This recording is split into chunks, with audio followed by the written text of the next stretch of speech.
आज आपण बनवतोय वाटाणे भात. तर त्याच्यासाठी मी 2 टेबलस्पून राईचं तेल घेतलेलं आहे. राईचं तेल का घेतले तर राईच्या तेलामुळे म्हणजे त्याच्यामध्ये मिलावट नसते, भेसळ नसते आणि शरीराला ते चांगलं असतं. तर त्याच्यासाठी मी राईचं तेल घेतलेलं आहे. हे आता आपण चांगलं तापवून घ्यायचं आहे.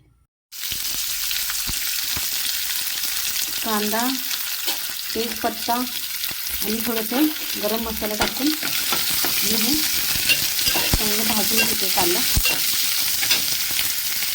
आता कांदा थोडासा नरम झालेला आहे बघा. आता आपण टाकायचं त्याच्यामध्ये टोमॅटो.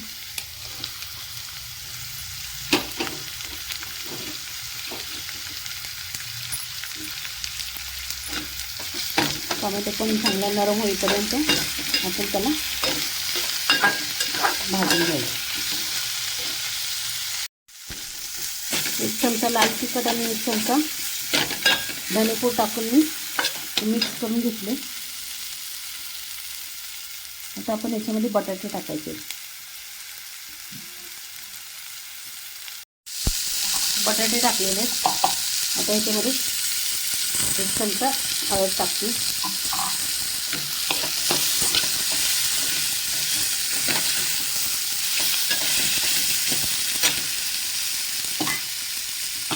याच्यामध्ये लाल तिखट आलं लसूण आणि मिरचीची पेस्ट केलेली ती टाकते.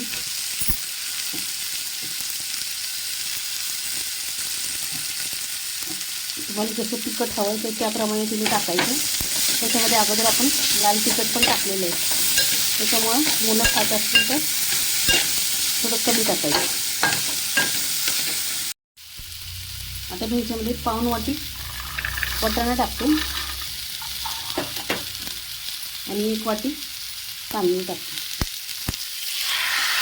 तांदूळ तुम्हाला कुठला पाहिजे ते घ्यायचं. बासमती घ्यायचं असेल तर बासमती घेऊ शकता. मी वाडा कोलम घेतलेला आहे. ते पूर्ण एकजीव करून घ्यायचं आपल्याला. सगळा मसाला त्याला तांदळाला हे लागला पाहिजे.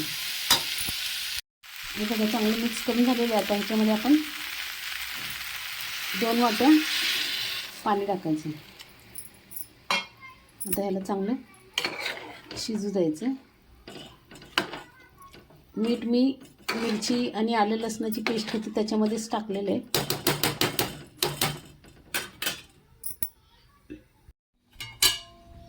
आता आपण याच्यावर झाकून शिजू द्यायचं. हे बघा आपण भात आता शिजत आलेलं आहे. आता आपण याच्यावर थोडंसं तूप टाकायचं. हे सगळीकडे पसरवायचं आणि परत ह्याला 10 मिनटं ठेवायचं झाकून.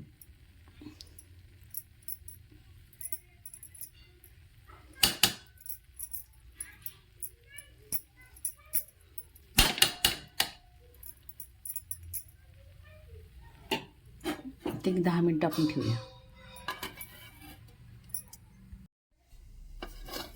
आपण आता उघडून बघूया. बघा आपला वाटाणे भात तयार झालेला आहे. मस्त असा शिजलेला आहे. तो अशा प्रकारे आपण हा साधा सोपा मसाले भात तयार केलेला आहे. मसाले भात नाही, वाटाणे भात.